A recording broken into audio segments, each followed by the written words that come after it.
Hello everyone and welcome back to ACE Afrikaans, where today we're going to take a look at reported speech, also known as indirect speech.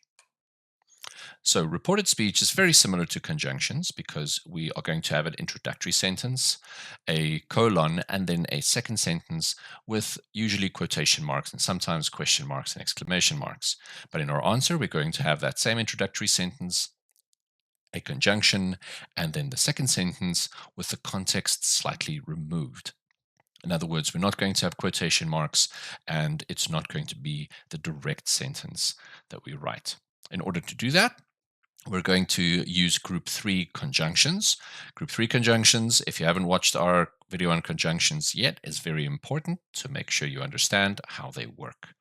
We are also going to change our pronouns, and that's what I mean. We're going to remove some of the context because I'm no longer talking to someone. I'm not retelling a story where someone says I and me and you. It's always going to be he said something or she said something to her. So let's take a look at our first kind of sentence that we get, and that's a statement. And we're going to be using the conjunction dat or that. He says that. Pieter sê dit is die beste dag. Pieter says it is the best day.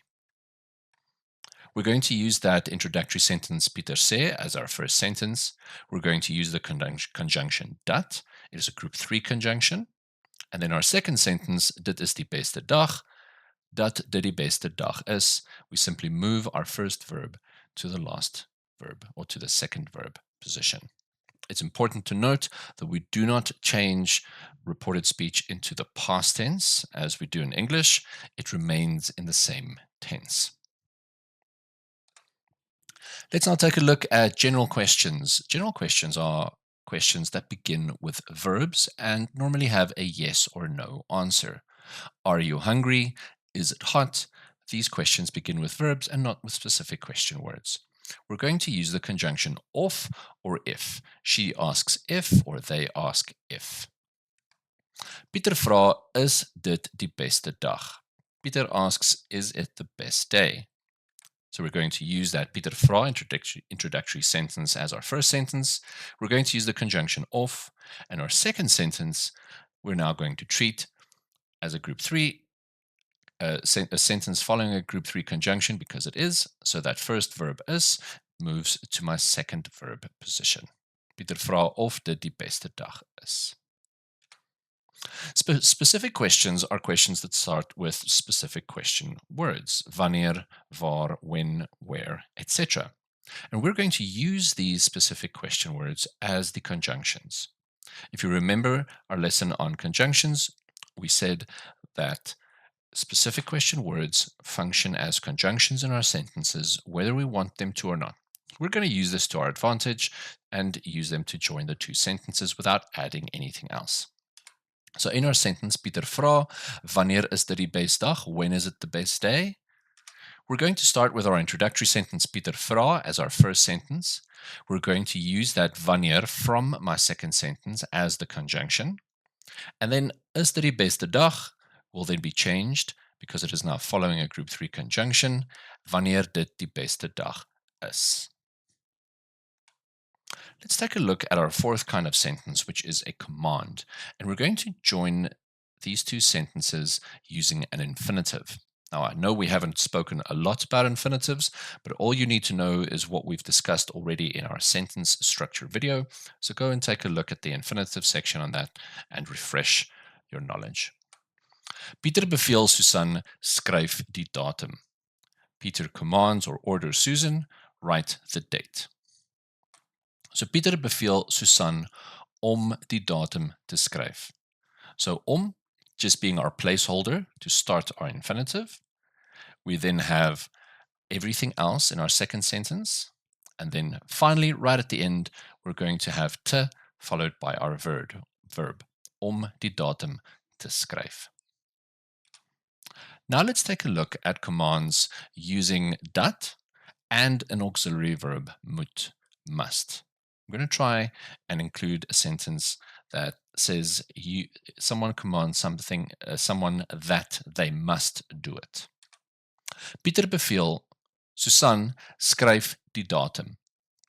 Susan write the date?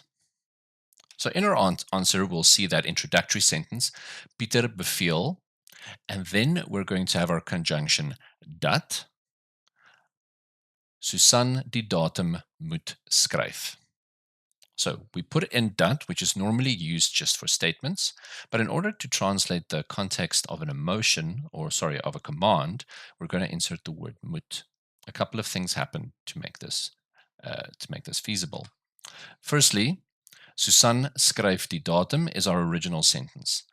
We now need to put the auxiliary verb or the modal verb or the helping verb moet into our verb 1 position, which I did, which then moves skryf to my verb 2.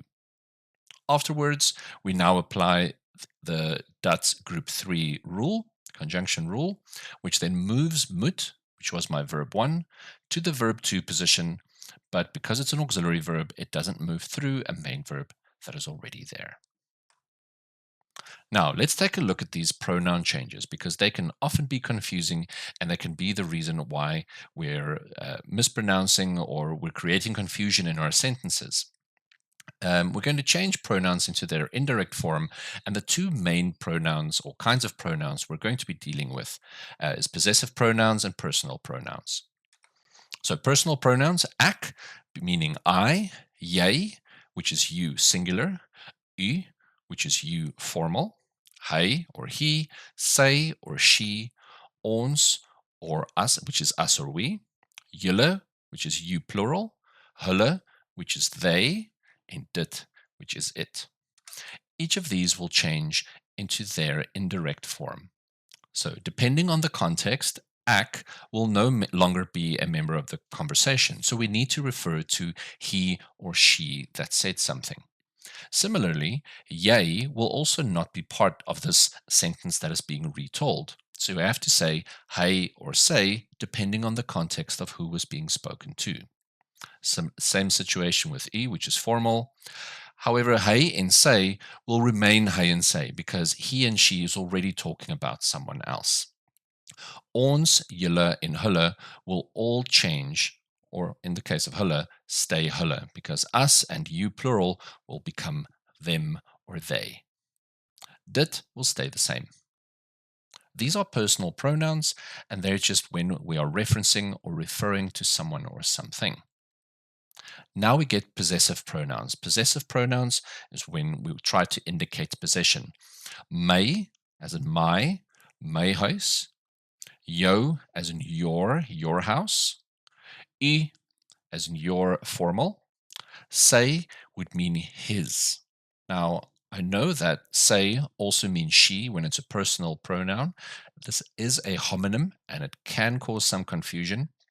So please be careful in the context of your sentences is that when you mean to say she, you can use say. When you mean to say his, you can say as well. So just be careful. It feels a little bit confusing at times, but it is 100% correct. Haar meaning her, ons meaning our, julle meaning your, and hulle meaning their. Now, you'll notice that my plural pronouns don't change, and it's because in Afrikaans, plural pronouns are always possessive already. So, these will change into their indirect forms. Sy of haar, his or her house. Sy of haar, his or her. And you can see the trend.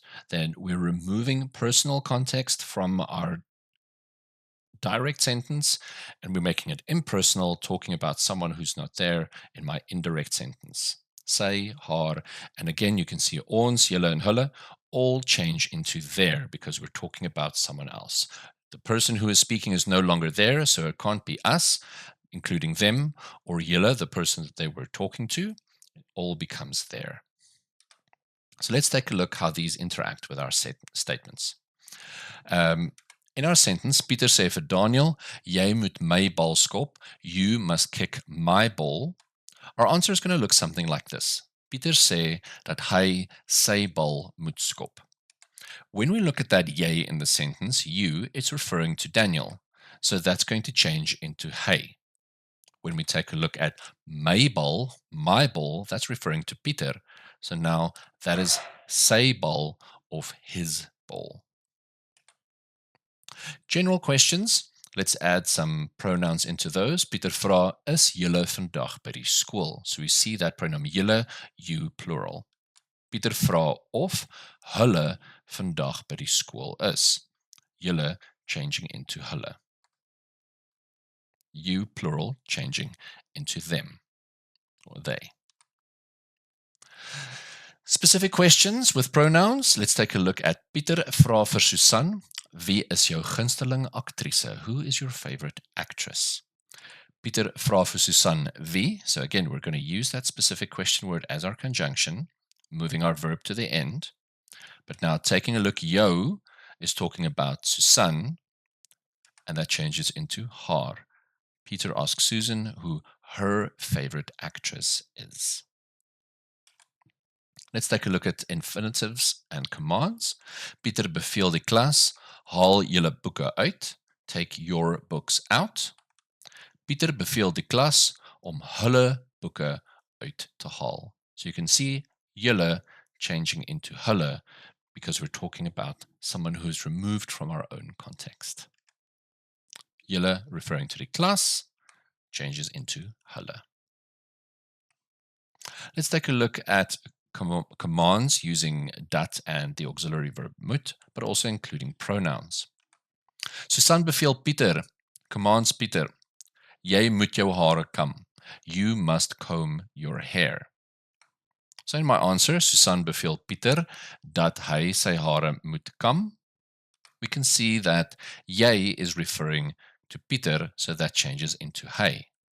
Maar jou hare, your hair, she's talking to Pieter still, would change into his hair. So even though it might seem a little bit confusing that we have he and she next to each other, based on the context that say does not mean she, it means his hair. Now remember, we need to keep expanding our vocabulary so that we know what means what, and we can change it into its correct forms and move it into its correct spaces. And I'll hope to see you all again next time.